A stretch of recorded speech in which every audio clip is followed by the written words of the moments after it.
as you said. Oh, it's hard. Tua, after getting sacked 6 times, got benched. Brian Flores already said that he will be the starter next week, but obviously Fitzpatrick came in down the wire. Do you agree with the way that Flores and the Dolphins handled that situation? No, I do not.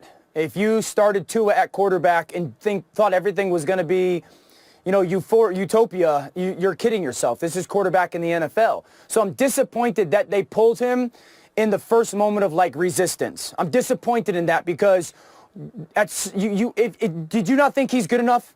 Do you not think he's good enough to pull you back in that football game when you're down 10?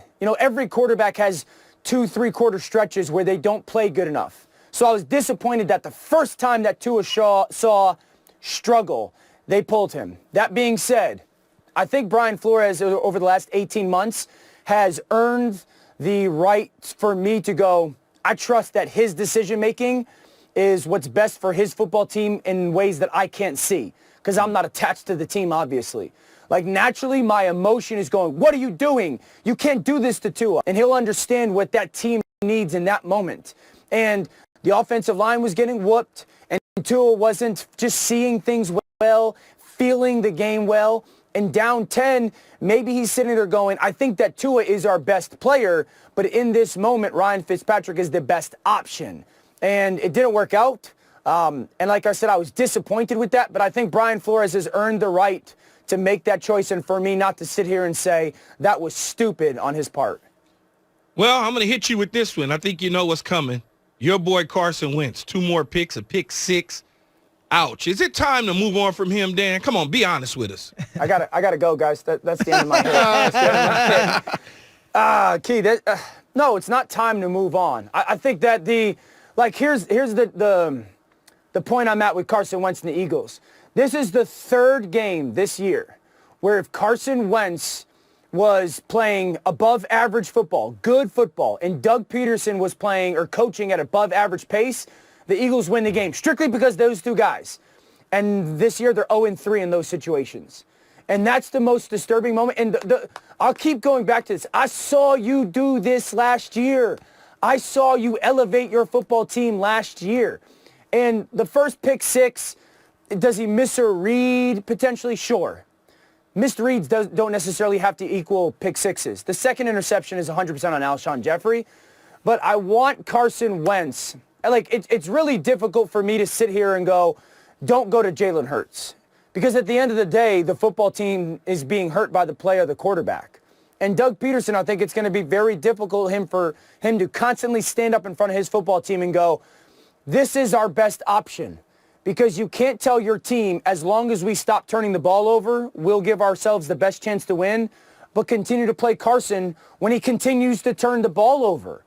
That's the situation that they're in. So, Dan, let me ask you this. You said the second one was on Alshon. What did Alshon do that was wrong? He mistimes his jump, right? That ball's in the air and he floats. I shouldn't have to jump.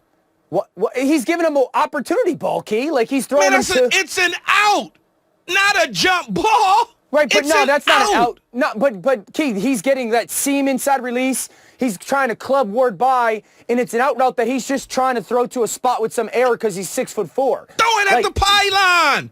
He does. And he threw it to the back of the end zone. Throw it at the front pylon so either I don't catch it or it goes in the second row. Key, he throws it to the front pylon with air.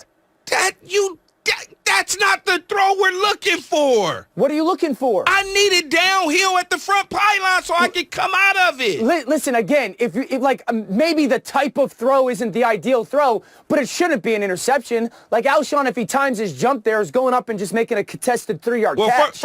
First of all, back to your point, I wouldn't have had Alshon running that route anyway. Too Correct. Slow in and out of his cuts. I agree. So I wouldn't have even had him running But this is the point, Key, as well. The disconnect between the plays that are being called and then the execution of plays is so vast in Philadelphia. I said this last week. It took till the 3rd quarter to get Carson Wentz out of the pocket. Yesterday, it took to the 4th. It took to the 4th quarter to get Carson Wentz out of the pocket. I watched Green Bay yesterday afternoon go 5 straight passes and do it with Aaron Rodgers, who's 38 years old. Yeah. And so there's a massive disconnect in Philadelphia between play calling and then quarterback play. But at the end of the day, Doug Peterson is too accomplished and paid too much money. Carson Wentz is too accomplished and paid too much money to have 3 games this year when all they had to do was be better than their opponent at that spots and they win, and to be 0-3. And right now, they're going to lose the division because of it. Unless it changes, they're going to lose the division because the quarterback and coach aren't good enough. Dio, what did you take away yesterday from the Colts and the Packers game? Are the Colts for real? Can they do it behind Phillip Rivers? Yeah, there's no question the Colts are for real. I think that, Phillip Rivers, the first month of the season, really struggled. And yesterday, you saw the reason why Phillip Rivers was brought in. They win that game because Phillip Rivers' toughness and then his experience. Like, he got hot in the second half. Hot. And started making throws that, when the ball leaves his hand, you're going, uh-oh, where's that thing going? And it's just thrown to the absolutely perfect spot. And I'd say this, too. We need to start putting Frank Reich's name into the conversation of Coach of the Year. Like, Frank Reich was a difference yesterday in that football game. Down 28-14, the way that he kind of committed to running ball in the second half and just stayed with a steady hand and got that team into such good situations. I think that Matt Eberflus, their defensive coordinator, is going to be on the short list for head coaching jobs with the adjustments that they made. Their adjustments, that 3rd down and 1 that they make, that he throws the slant to Devontae Adams. This pressure right here. That is so good by Eberflus. He gets Darius Leonard unblocked, and he made David Bakhtiari, the left tackle for the Packers. He blocks nobody. He makes the best player on that offense block nobody. And then this 4th and 1, like, that is teach tape right here by Okriki at linebacker. The way that he doesn't get picked and he undercuts. Look at him undercut Williams. Like that, you guys, the key, you notice, that's forcing an absolutely perfect throw. That tells me you're a really well-coached football team. So the difference was the Colts coaching.